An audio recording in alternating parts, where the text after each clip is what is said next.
Então, alegria grande para nós como povo sobre essa que danifica que o povo está trabalhando e está seguindo adelante de deporte. E me provisa que o pé a noite como estou serando aqui, me provisa que é a noite que me lembro muito feliz de ver a tour e hobby não, que a passa e na passei com êxito e também é árbitro não que agora aqui por estar abrir para não que não por word aplicar que não por chamar não também se tem qualquer wega na control of Aruba na do chamar que não por vai de parte de árbitro aí não também. Asa para beach volley também. Sim, da beach volley nós temos agora aqui nós três, nós temos Julius Milan, nós temos Leo Martin e mais pessoas que agora que tournamento de nós chega para Saboneiro, nós está qualificado que nós conseguimos para isso aqui.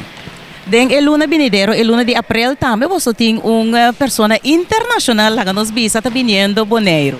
Sim, esse aí nós temos John Castor, que é treinador internacional reconhecido para a Federação de Voleibol Madre e também para a FIP.